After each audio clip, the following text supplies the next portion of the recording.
Assalamualaikum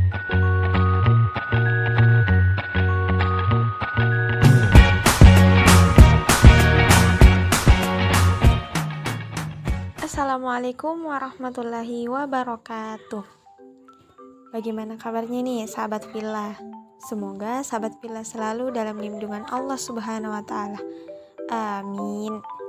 Nah, alhamdulillah formasi kembali dengan konten baru nih, yaitu sharing-sharing millennials.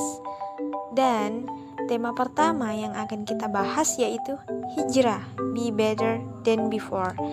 Nah, hijrah secara umum atau yang biasa kita dengar yaitu berubah menjadi lebih baik. Dan kita akan bahas lebih jauh, kita akan ulik lebih dalam lagi bersama dengan Kak Rahma Khuzaifah Az-Zahra. Kak Rahma di sini akan sharing-sharing pengetahuan dan pengalamannya tentang hijrah. Oke, langsung saja nih kita ke Kak Rahma. Bagaimana sih pendapatnya Kak Rahma tentang hijrah itu sendiri secara umum? Apa itu hijrah? Oke, baik. Jadi berbicara tentang hijrah ini memiliki dua arti. Yang pertama secara bahasa, yang kedua makna syar'i.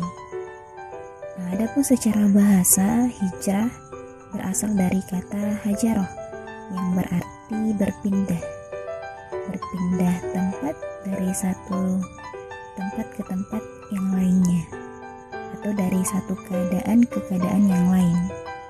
Nah, itu dari segi bahasa. Adapun dari segi makna syar'inya, hijrah berarti keluar dari darul kufur menuju darul Islam, meninggalkan kekafiran menuju keimanan kepada Allah Azza wa Jalla, atau meninggalkan sifat yang buruk menuju sifat yang baik menurut Allah dan Rasulnya yang sesuai dengan Al-Quran dan hadis Rasulullah SAW. Sebagaimana yang disampaikan oleh Allah dalam Quran Surah Al-Baqarah ayat 218, yang artinya bahwa sungguhnya orang-orang yang beriman, orang-orang yang berhijrah dan berjihad di jalan Allah, mereka itu mengharapkan rahmat Allah, dan Allah Maha Pengampun lagi Maha Penyayang. Jadi itu makna hijrah. Nah, kalau menurut saya pribadi ya, hijrah itu ya harus berubah dari yang sebelumnya kurang baik menuju baik. Sebelumnya tidak sholat jadi rajin sholat. Sebelumnya tidak pakai kerudungan berubah jadi kerudungan. Masya Allah, ternyata definisi dari hijrah itu sendiri banyak ya.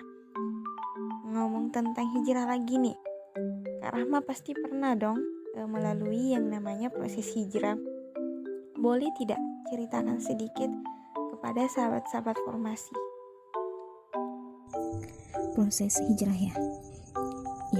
Jadi pada dasarnya dalam setiap perubahan yang terjadi pada seseorang pasti memiliki cerita masing-masing. Nah, kalau dari proses hijrah saya sendiri sih ya lumayan aneh, unik, lucu, wah campur sari lah. Ibarat gado-gado, ini paket komplit. Saya pribadi tidak pernah membayangkan ya bahwa saya akan jadi seperti sekarang ini, dengan penampilan pakaian syar'i, jilbab, kerudung, kaos kaki, plus cadar. Sebab dulu banget sebelum saya hijrah, ya gaya dan stylenya saya benar-benar laki-laki banget. Kalau orang-orang sih biasanya menyebutnya tomboy. Nah, kalau orang Makassar sendiri itu menyebutnya balagi. Ya, julukan untuk perempuan yang bersikap layaknya laki-laki. Mulai dari pakaian saya yang sangat anti dengan rok dan baju lengan panjang. Jangankan jilbab, baju kurung ya, rok pun ogah saya pakai, rempong banget lah. Kerudung, jangan bilang. Saya waktu itu mah pakai kerudungnya pas sekolah aja. Setelah itu pulang lepas lagi. Pernah sekali tetangga tegur saya, lah orang tuanya kerudungan kok anaknya nggak kerudungan. Tetangga bilang gitu. Iya nyesek juga sih sebenarnya. Nyesek banget dengarnya, karena memang orang tua waktu itu sudah belajar mengkaji Islam dan ikut majelis. Hanya saja saya ini yang bandel, lebih parah lagi. Hobi saya pun laki-laki banget. Apa? Main sepak bola. Kira-kiranya lucu. Perempuan tapi hobi main bola. Semua tentang bola saya tahu waktu itu. Saking sukanya saya dengan bola, nilai olahraga selalu yang paling tinggi. Soalnya semua tentang bola.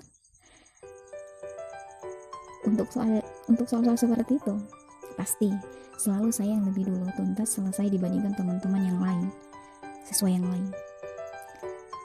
Dan yang paling kebangetannya lagi, mulai dari sejak sekolah dasar, SD ya, SMP, SMA, ya saya selalu punya konflik, bentrok dengan laki-laki, dan yang pasti semuanya berujung pada perkelahian, berantem saya. Nah, di usia SMP nih, sebenarnya saya sudah mulai belajar Islam. Itu pun karena dipaksa sama orang tua. Ya, tahu kan gimana rasanya kalau terpaksa ya. Saya ikut kajian, tapi nggak ngaruh. Emang saya yang bandel, nggak mau diatur. Susah banget nurutnya. Jadinya ya, stylenya aja yang berubah. Dari celana, sebelumnya pakai celana, kemudian ya belajar. Karena ikut kajian ya mulailah pakai rok. Kemudian sebelumnya baju pendek, kemudian pakai baju lengan panjang. Dari yang gak kerudungan sebelumnya, jadi kerudungan. Tapi kelakuannya tetap sama. Suka bola dan suka berantem. Bedanya, SMA saya sedikit merubah sikap. Dari keras kepala, jadi ya lembut dikit. Kemudian sifat pemberontaknya juga lebih mengalah sedikit, meskipun kadang lepas kontrol juga. Tapi di SMA saya mulai aktif ikut kajian dakwah sekolah, karena kebetulan di sekolah ada kegiatan ekstrakurikuler namanya lembaga dakwah sekolah. Nah, saya aktif di situ. Nah, disinilah di lembaga dakwah awal mula terjadi perubahan dalam diri saya. Di sekolah menengah atas saya perbaiki pakaian, mulai dari kerudung saya perbaiki, yang sebelumnya pendek menutupi dada tuh diperpanjang sedikit, kemudian jilbab semuanya saya perbaiki. Interaksi hubungan saya dengan laki-laki juga sedikit punya batasan, nyaris lah semuanya berbeda. Di waktu SMP ya, sampai teman sekelas waktu saya SMP dulu juga heran, bertanya, yang kebetulan satu SMA dengan saya. Dibilang, ya kamu berubah ya sekarang, sudah tidak seperti dulu lagi.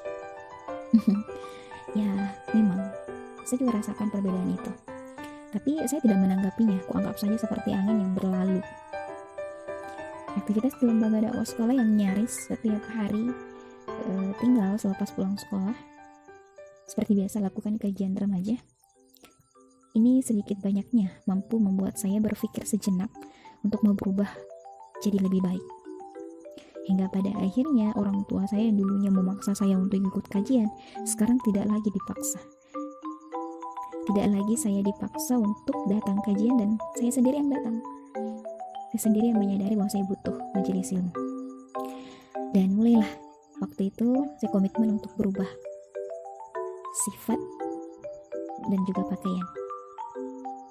Meskipun hobi masih agak susah sih yang main sepak bola, karena setiap kali saya lihat bola rasanya ya kepingin tendang saja.